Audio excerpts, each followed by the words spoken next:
is the what?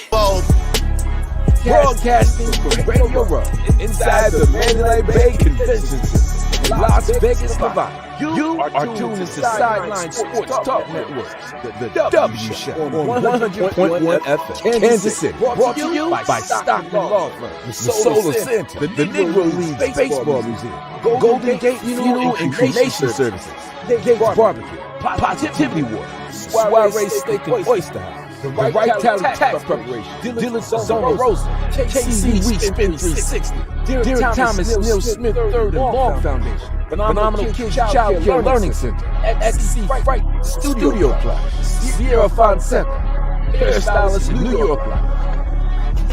Back here inside of Radio Row, Mandalay Bay Convention Center, we have had some great guests today, and we have Black royalty with us right now. Former NFL quarterback, the first Black quarterback to win a Super Bowl. Yes, Mr. Doug Williams. How you doing? Good to be here, man. I'm telling you. Yeah. What brings you to Radio Row? Well, just about every year during the Super Bowl, I come to Radio Row and do other things like fist pilot, going to the honor thing, and our owner Magic Johnson having an event tomorrow night too, so I get a chance to attend that. That's for sure. Does this ever get old for you? Not really, because what it does for me, get a chance to meet a lot of the guys that I played against, played with, and just to see them, because that's the only way you get a chance to see them once a year, get a chance to shake their hand, and that's about it. I think that's important. And this is huge for me because my dad played baseball at Grambling. Really? So so there's that connection there. That G. I'm a Southern Jag, so I won't hold that against either one of you two. Well, you could have held that to yourself. We were, and it's funny because we had just had Coach on the segment. What's his name from earlier? Coach Lux. Loxley. Coach Loxley from Maryland. And him starting up the Minority Coaches, I think it's Association, Coalition. And we brought up Coach Eddie Robinson. And we just talked about how, when the conversation comes up about winning as coaches, a lot of times he gets left out. Just talk about Coach Robinson. I know you talk about him all the time, but, for our viewers. And, Mike Lobster, I've been knowing Mike a long time. When Mike was at the prep school up in Rhode Island for Navy, I was coaching at Navy. I've known Mike a long time, and I'm up in Virginia now, so I get a chance to talk to Mike. And plus, I'm on his board. He did say that. Yeah, but when you talk about Coach Robinson, you talk about the number of people's lives that he touched. Yes. It wasn't just about football, but at the same time, you go to the Eddie Robinson Museum up in Grambling, man, and you walk in there and you look at all the names up there, and all those guys' names that is on that wall had an opportunity to go in the National Football League. Yes. Over 200 and some names on that wall. This is before integration and all that, and a little bit after integration. It kind of tell you who Eddie Robinson really was as an individual. After practice, we didn't talk about X's and O's. We talked about the Joes and how to handle yourself off the field. He tell you can't put your hand on them young ladies. Talk about drugs, talk about going to class and being a good American, putting yourself in a position to make sure you and your family have a good life. Yeah, and talk about how it feels to be the first Black quarterback to win a Super Bowl, but now having a league where it's a lot more open, where you have a lot more Black quarterbacks that are not only good but making the playoffs, and then now we have one that's arguably the best. Well, first of all, I didn't ask to be the first Black quarterback, but they gave me that opportunity, right? Yeah, so I took advantage.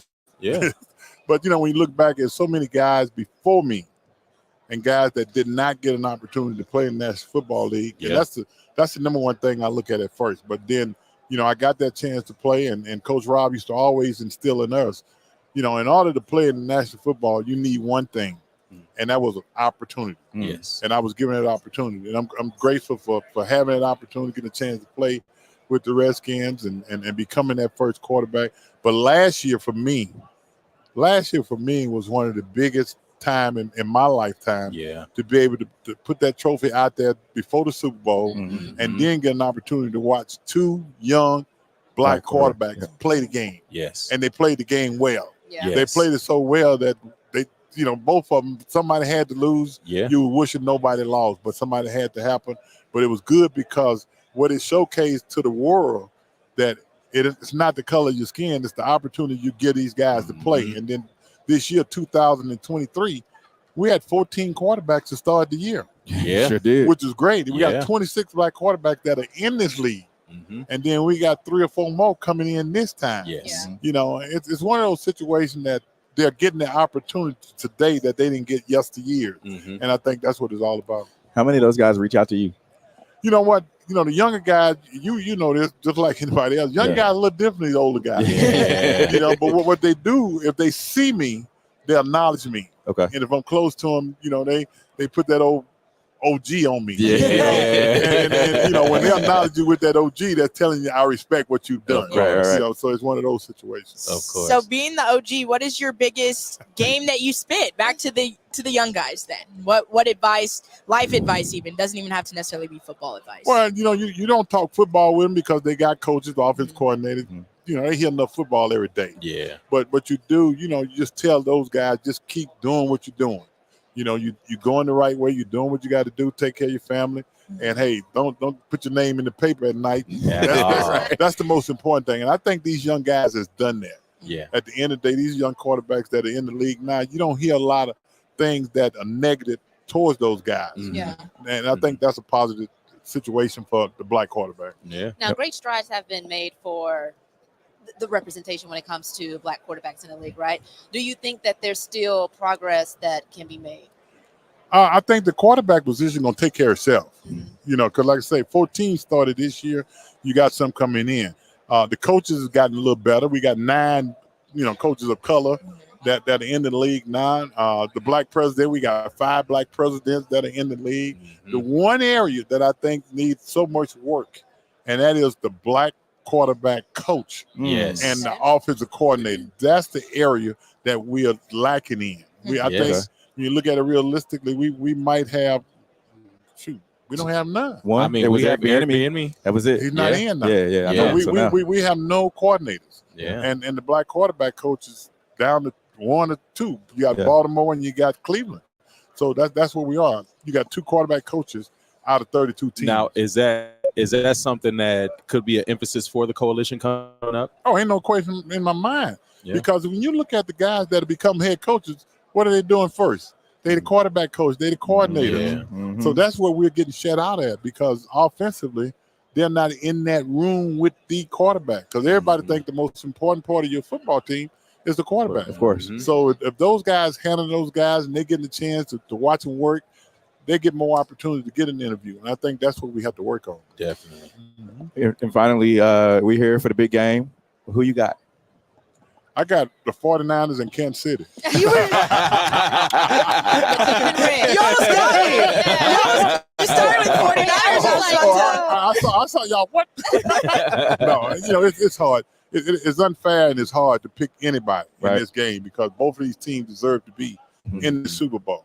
And both of these teams got quarterbacks, Purdy just got in there last year, and he's in the Super Bowl. And then you got Mahomes, 28 years old, that done made a mocker out of this thing.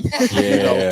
28, 4 Super Bowls, 2 Super Bowls, 4 opportunity. Got a chance to get 3, and the way he plays the game is the way the game should be played. And that's what having a lot of fun. Yeah. Yeah. And when you see Patrick and you see the things that he's able to do, does that remind you of anybody, or does that what do you see from him? I tell you what did remind me. I was in the Kansas City earlier this year at his event. And what he does for people outside of football. Yeah, that's the one thing that made me into Patrick Mahomes from that standpoint because he gives so much to the community. Yeah, right. And I think that's the bottom line. And the way he played the game, he played to win. And I played the game to win. I think every quarterback played to win, but I'm talking about from a standpoint doing whatever it takes. Yeah. Giving up your body and everything else to make it happen. And you were there for his 15 of my Homies Foundation event. You guys presented him with an award. Yes. Can you talk about that just a little bit? Yeah, James Harris and I presented him with the Founders Award. And the Founders Award was dealing with the All-State Legacy Bowl, HBC Legacy Bowl. Right. We have an all-star game where historical black guys that finished their year playing an all-star game down in New Orleans. Yeah. And Allstate is one of our sponsors. But Patrick Mahomes has been a sponsor for the last 2 years. Oh, yeah. You know, so that's what I'm saying. Outside of football, he gives more than you even imagine. Right. And he has donated to the Allstate Legacy Bowl, and we honored him with that award. That's huge. I don't think a lot of people know that. I'm a graduate of HBCU as well, so that makes me proud. Go What Patrick. school do you in? Claflin University. Clap, that's in Orangeburg, South Carolina. I know where you are. I know where you are.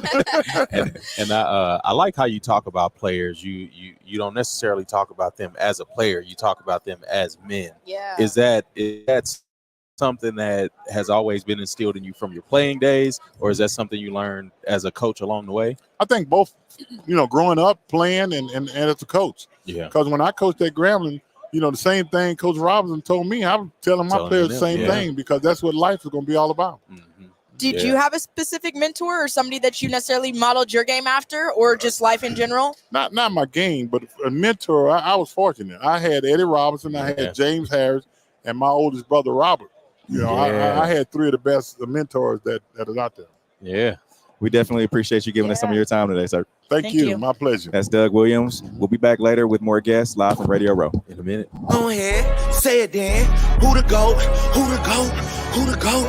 Who the GOAT? Big as the what? Big as the Super Bowl.